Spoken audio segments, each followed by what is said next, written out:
आज हमारे बीच में सिस्टर स्वाति हैं और परमेश्वर के कुछ वचनों के साथ हमसे बातें करेगी।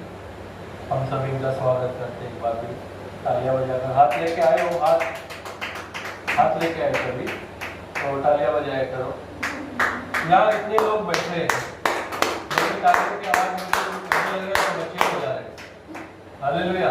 पीछे वाले तो बजा ही नहीं रहे, एकदम पीछे वाले भी नहीं बजा रहे, मुझे देख रहे। मुझे देखो मत, ताली बजाओ। हालेलुया। आइए इस सिस्टर को बोलिए सिस्टर, आज जो वचन लेके आए आप। पहला कुरिन्थियों का 14 का 1 है। 14 का 1 प्रेम का अनुकरण करो और आत्मिक वरदानों के भी ढूंढते रहो। विशेष करके यह कि भविष्यवाणी करो, क्योंकि जो अन्य भाषा में बातें करता है वह मनुष्य से नहीं परंतु परमेश्वर से बातें करता है, इसलिए कि उसकी बातें कोई नहीं समझता, क्योंकि वह भेद की बातें आत्मा में होकर होती।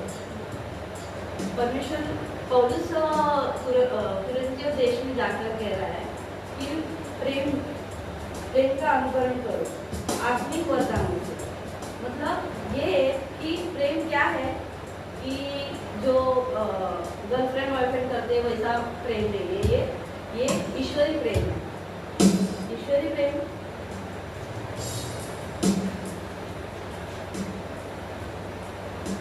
ये ईश्वरी प्रेम है। ईश्वरी प्रेम क्या नहीं करता है और किस प्रकार में स्थायी है, सबसे बड़ा है, सबसे ऊंचा है और हमेशा के लिए स्थायी रहेगा। इस बारे में पौलुस ने 13वें अध्याय में बताया है। उसी बात को बढ़ाते हुए पौलुस कह रहा है,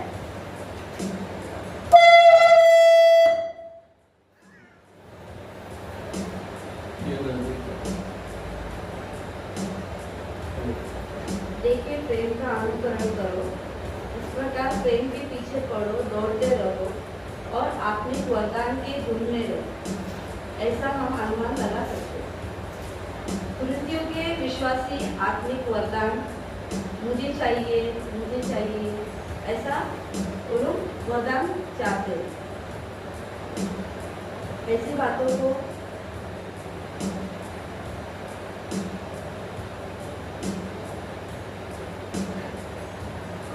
हम तो पौलुस के कहते हैं आत्मिक वरदान ढूंढने रहो और प्रेम का अनुकरण करो। फिर और एक बड़ी बात कहता है, विशेष करके भविष्यवाणी करो। जब ये कह रहा है, हम ये समझ सकते हैं कि कुरिन्थियों के अंदर लोग अन्य भाषा को लेकर चिंतित है, उसके प्रयोग को लेकर, उसके प्रयोग को कहाँ, कब, कैसे और इन बातों को पहले समझाएगा। कुछ लोग इस अध्याय को लेके ऐसे सिखाते हैं जैसे मानो कि अन्य भाषा की वरदान कम है, खत्म हो गया है, इसकी जरूरत नहीं। लेकिन बस भविष्यवाणी की ही वरदान चाहिए। लेकिन अगर आप इन संतुलित अध्ययन को करेंगे तो आपको अन्य भाषा में भी सिखाएगा और साथ ही साथ भविष्यवाणी के बारे में भी सिखाएगा। तो दोनों हमें चाहिए और दोनों को हमें सीखना जरूरी है। तो भविष्यवाणी क्या है और अन्य भाषा क्या है? भविष्यवाणी भी चाहिए हमें और अन्य भाषा भी चाहिए। पौलुस कहता है कि अन्य भाषा जो है वो मैं पूरी तरह से कर सकता हूँ, लेकिन अन्य जो भाषा है वो हमें समझना बहुत जरूरी है। ठीक है, तो कुरिन्थियों देश के जो लोग हैं वो अन्य भाषा को समझना, उनके समझ में ये है कि भविष्यवाणी करना ही ये महत्व है, अन्य भाषा कोई महत्व नहीं है। लेकिन जब हम अन्य भाषा बोलते हैं तो हम परमेश्वर से बातें करते हैं। तो परमेश्वर से बातें करने के लिए अन्य भाषा हमें आना बहुत जरूरी है और अन्य भाषा को समझना वो भी बहुत जरूरी है। अन्य भाषा सीखने के लिए हमें आत्मिक होना बहुत जरूरी है। जब हम आत्मिक होंगे तब हमें अन्य भाषा का ठीक है। और भविष्य, जब हम भविष्यवाणी करते हैं किसी के लिए, वो हमेशा होता रहेगा। आज भी हम में वो चीज़ है कि हम जिसको जो भी कहे कि बाबा इसको प्रेयर किया, इसके लिए प्रेयर किया, हो जाएगा। लेकिन हर एक इंसान को अन्य भाषा का वरदान नहीं मिलता। उसके लिए हमें आत्मिक होना बहुत जरूरी है। आत्मिक कैसे होते? जब हम अंदर बुरे विचार, किसी के लिए कुछ देखना, जिसके लिए वो, जैसा हम कलीसिया में है, एक दूसरे से बातें करना, ये नहीं होता। जब हम एक साथ में प्रेयर करते हैं तो अंदर से पूरी तरह से प्रेयर करना है, पूरी तरह से आत्मिक होना है। जब परमेश्वर हमसे बातें करता है, वो खुद देखता है कि ये बेटा या बेटी ये हमें पुकार रहा है, तो वो खुद आकर हमें ऐसा वरदान देता है कि जब वो हमसे बातें करे तो हमारे मुंह से आप अन्य भाषा निकलता है।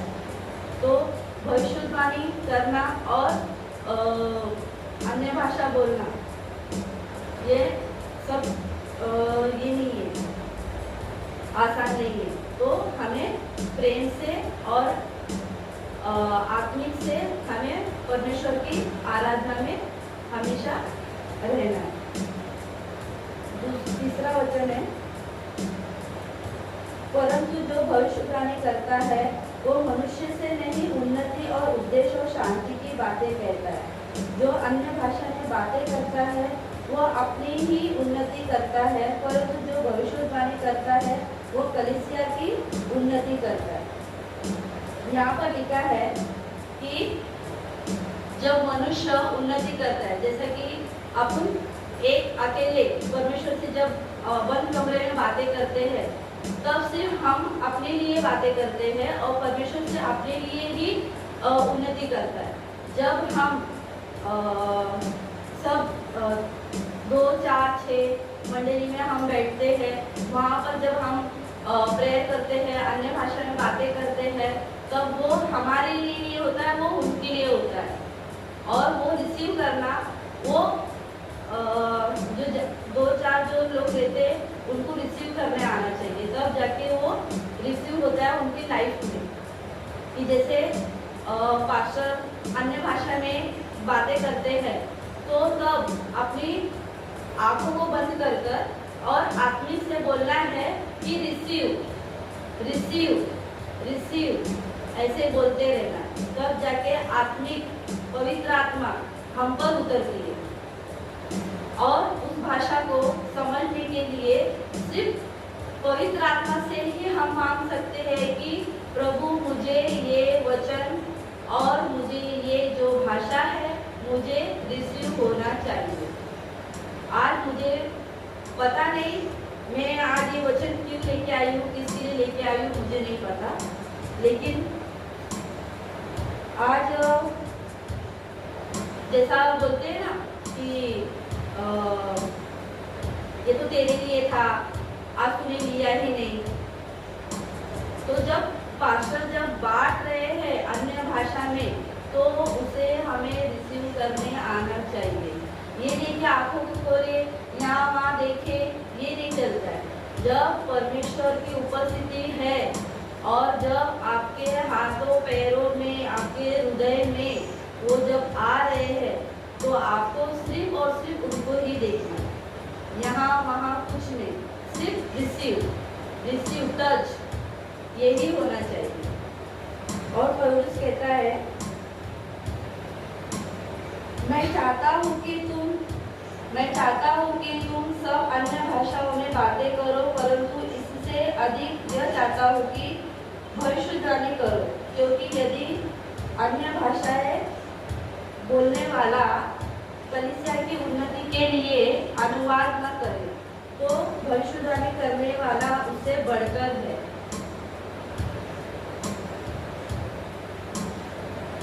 इसलिए भाइयों, यदि मैं तुम्हारे पास आकर अन्य भाषाओं में बातें करूं और प्रकाश या ज्ञान या भविष्यवाणी उपदेश की बातें तुमसे न कहूं, तो मुझसे तुम्हें क्या लाभ होगा। यहाँ पर पौलुस कह रहा है कि मैं चाहता हूँ कि तुम सब अन्य भाषाओं में बातें करो, परंतु इससे अधिक यह चाहता हूँ कि भविष्यवाणी करो। वो चाहते हैं कि वो अन्य भाषा सीखे। कुरिन्थियों के देशों में जो लोग हैं उनसे पौलुस कह रहा है कि मैं चाहता हूँ कि तुम सब अन्य भाषाओं में बातें करो, परंतु इससे अधिक चाहता हूँ कि भविष्यवाणी करो। अन्य भाषा वो तो आत्मिक से मिलता है, लेकिन जो भविष्यवाणी है वो लोगों को चंगा करने के लिए और कलीसिया की उन्नति के लिए अनुवाद करने का। जैसे कि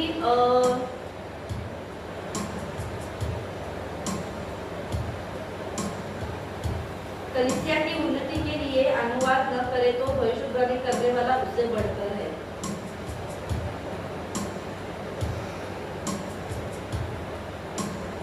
कलीसिया की उन्नति यानी जैसे कि अन्य भाषा में बोलते वक्त जब कलीसिया अगर रिसीव नहीं करती है उस चीज को तो वो व्यर्थ है। तो भविष्यवाणी करने वाला उससे बढ़कर है। तो पौलुस कह रहा है कि कलीसिया की उन्नति के लिए अनुवाद न करे तो भविष्यवाणी करने वाला उससे बढ़कर है। इसलिए ये भाइयों, यदि मैं तुम्हारे पास आकर अन्य भाषाओं में बातें करूं और प्रकाश या ज्ञान या भविष्यवाणी या उपदेश की बातें तुमसे न कहूं तो मुझसे तुम्हें क्या लाभ होगा। पौलुस कह रहा है अगर मैं तुमसे आकर अन्य भाषा से बातें करूं वो तुम्हें समझ ना आए तो उसका क्या मतलब है कि मैं कुछ कर रहा हूँ, बोल रहा हूँ। मैं तो ऐसे ही बातें करके, जैसा कि कोई आया अपनी कलीसिया में हम सब बातें कर रहे अन्य भाषा में और कोई आया बोले अरे ये क्या बातें करते रहता है, ये तो कोई अलग ही लोग भाषा कर रहे ऐसा। तो इसी प्रकार यदि निर्जीव वस्तुएं भी जिनसे ध्वनि निकलती है जैसे बांसुरी या बीन, उनके स्वरों में भेद न हो तो जो फूका या बजाया जाता है वो कैसे पहचाना जाएगा। पौलुस ने यहाँ पर एक उदाहरण के तौर पे दिया है, जैसे कि ध्वनि निकलती है जैसे बांसुरी या बीन। जैसे बांसुरी या बीन ये जो निर्जीव वस्तु है, अगर उसमें सुर नहीं डालेंगे, जैसे कि हम बजा रहे वो क्या बजा रहे वो हमें पता ही नहीं है, तो हम कैसे पहचानेंगे कि ये कौन सी धुन है, कौन सी क्या बज रहा है क्या नहीं, उसके स्वर कैसे पहचानेंगे, है ना। तो परमेश्वर वही कहना चाहता है, सॉरी पौलुस ये कहना चाहता है कि जैसे कि अन्य भाषा बोलते वक्त हमें भी उस अन्य भाषा को समझ में आना चाहिए। तो उसी तरह हम उसे आत्मिक होना चाहिए। जैसे कि अभी जो अन्य भाषा जो बोलेंगे तो उसी तरह से वो समझ में आना चाहिए। और यदि तुरही का और दूसरा दिया है, पौलुस ने बताया है, और यदि तुरही का शब्द साफ ना हो तो कौन लड़ाई के लिए तैयार रहेगा। यहाँ पर दूसरा एक उदाहरण दिया है तुरही के बारे में। जैसे पहले के लोग जब तुरही बजाते थे और लड़ाई के लिए तैयार होते थे, वैसे ही परमेश्वर ने यहाँ पर बताया है कि जैसा तुरही बजता है और लड़ाई के लिए तैयार होते, वैसे ही अन्य भाषा जो बोलते हैं वो समझ में आना चाहिए और वो समझना चाहिए। उसके बाद जो समझ शब्द जो रहते उसके हमें साफ साफ हमें समझ आना चाहिए। और ऐसे ही तुम भी यदि जीभ से साफ साफ बातें न कहो तो जो कुछ कहा जाता है वह कैसे समझा जाएगा। इसमें कहा है कि जो अन्य भाषा है वो जीभ से साफ साफ बातें कहो तो कुछ कहा जाता है वो कैसे समझा जाएगा। तुम तो हवा से बातें करने वाले ठहरोगे। जब हम बातें करते हैं वो परमेश्वर से, तो वो साफ साफ अपने जीभ से निकलना चाहिए ताकि वो हमें नहीं वो परमेश्वर को पता चले। वो नहीं कि ये हवा में हो, जैसा हवा में बातें करते हैं नॉर्मली वैसे ना हो, वो परमेश्वर तक पहुँचे ऐसी बातें है। इसलिए यदि मैं किसी भाषा का अर्थ न समझूं तो बोलने दृष्टि में परदेशी ठहरूंगा और बोलने वाला मेरी दृष्टि में परदेशी ठहरेगा। अगर पौलुस कह रहा अगर मैं कुछ बोल रहा हूँ और वो किसी को समझे ही ना, तो फिर उस बोलने का मेरा कुछ अर्थ ही नहीं है। अगर तुम लोग कुछ समझ ही नहीं रहा मेरा बोलना, तो वो उसका कोई अर्थ नहीं है।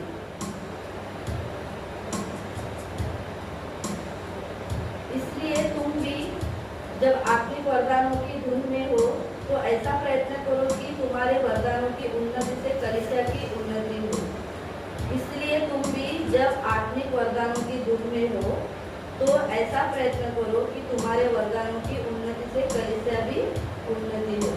पौलुस कह रहा है जब तुम अन्य भाषा में जब तुम बोलोगे तब खुद की नहीं कलीसिया की उन्नति हो। इस कारण जो अन्य भाषा बोले वो प्रार्थना करे कि उसका अनुवाद भी कर सके। इसलिए यदि मैं अन्य भाषा में प्रार्थना करूं तो मेरी आत्मा प्रार्थना करती है परंतु मेरी बुद्धि काम नहीं देती। इस कारण जो अन्य भाषा बोले वह प्रार्थना करे कि उसका अनुवाद भी कर सके। इस कारण पौलुस कह रहा है कि जब तुम अन्य भाषा में प्रार्थना करो तो उनका अनुवाद भी कर सके, ऐसी बात करो। इसलिए यदि मैं अन्य भाषा में प्रार्थना करूं तो मेरी आत्मा प्रार्थना करती है परंतु मेरी बुद्धि काम नहीं देती। जैसे कि हम मुंह से बोलते हैं लेकिन दिमाग में कुछ और ही चलता रहता है, वैसा नहीं होना चाहिए। अगर हम प्रार्थना करें आत्मिक से और बुद्धि से, हर चीज़ से हमें हमेशा प्रार्थना करना चाहिए। मैं आत्मा से गाऊंगा और बुद्धि से भी गाऊंगा, नहीं तो यदि तू आत्मा ही से धन्यवाद करेगा तो फिर आज्ञा ही तेरे धन्यवाद पर आमीन कैसे करेंगे। जिसे हम प्रेयर करते हैं अन्य भाषाओं से तो सामने वालों को भी समझना चाहिए कि बाबा ये प्रेयर क्या कर रहा है, क्या बोल रहा है। जैसे कोई आया तो आप लोग सब अन्य भाषा में बात कर रहे तो सामने वालों को समझेगा नहीं, तो फिर वो बोलेगा कि ये क्या है।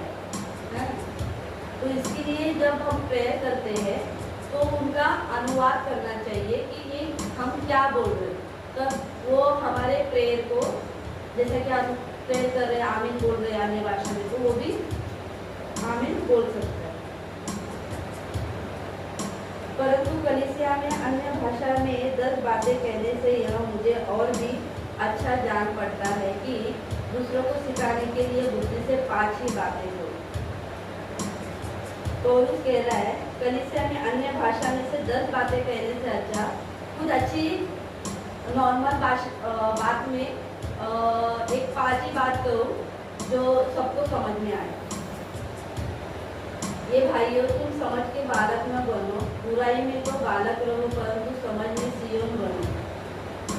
सियाने बनो। व्यवस्था में लिखा है कि प्रभु कहता है मैं अपरिचित भाषा बोलने वालों के द्वारा और पराये मुख के द्वारा इन लोगों से बातें करूँगा तो भी वे मेरी न सुनेंगे।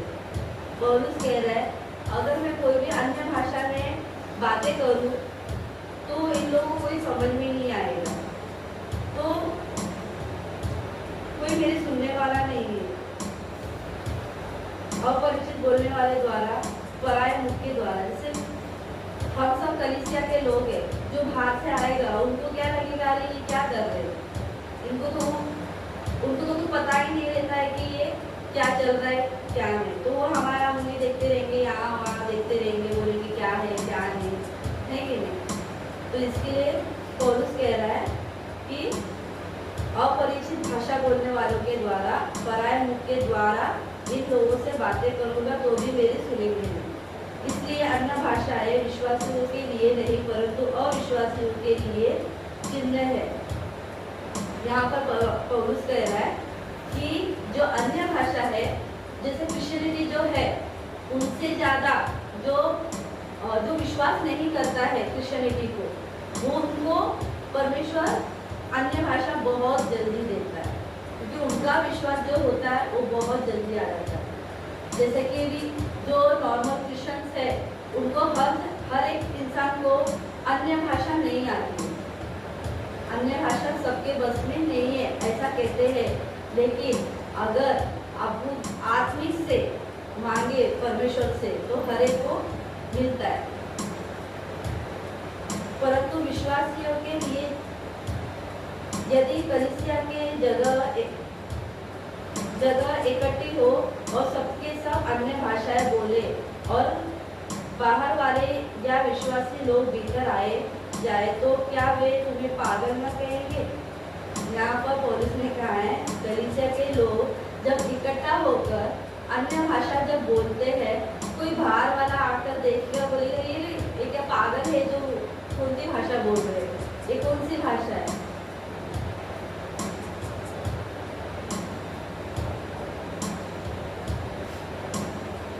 परंतु यदि सब भविष्यवाणी करने लगे और कोई अविश्वासी या बाहर वाला मनुष्य भीतर आ जाए तो सब उसे दोषी ठहरा देंगे और परख लेंगे और उसके मन के भेद प्रकट हो जाएंगे और तब वह मुंह के बल गिरकर परमेश्वर को दंडवत करेगा और मान लेगा कि सचमुच परमेश्वर तुम्हारे बीच में है।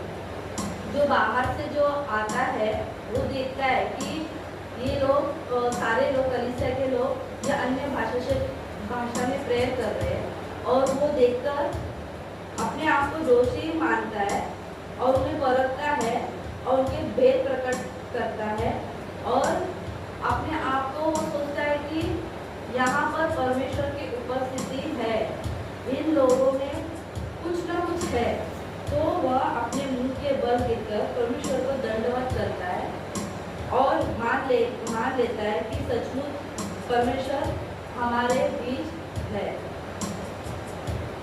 तो पौलुस ये कहना चाहता है प्रेम, भविष्यवाणी और अन्य भाषा ये आत्मिक से हमें पवित्र आत्मा से मांगना चाहिए। तो आज का वचन मेरा यही था। आमीन। हालेलुया। बहुत सुंदर वचन सिस्टर ने फर्स्ट इनिंग हमारे बीच में इनके जीवन का ये सबसे पहला प्रचार, सबसे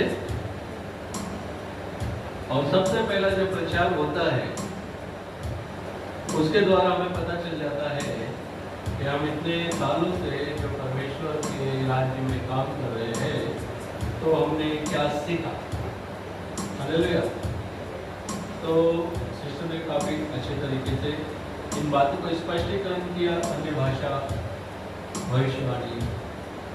तो प्रभु इन्हें आशीष करे और भी इन्हें आगे बढ़ने के लिए हम प्रार्थना करते हैं, इनके ऊपर और भी प्रचार करने की बुद्धि इनके ऊपर आए और वर्ड ऑफ गॉड में ये एक मजबूत खंभा बने। हालेलुया।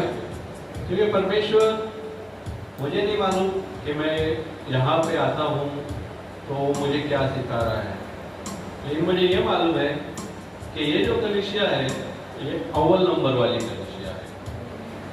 हालेलुया। क्योंकि हम प्रभु को धन्यवाद देते हैं और कुछ समय के लिए मैं अब कुछ बातें करूँगा और सभी को जय मसीह।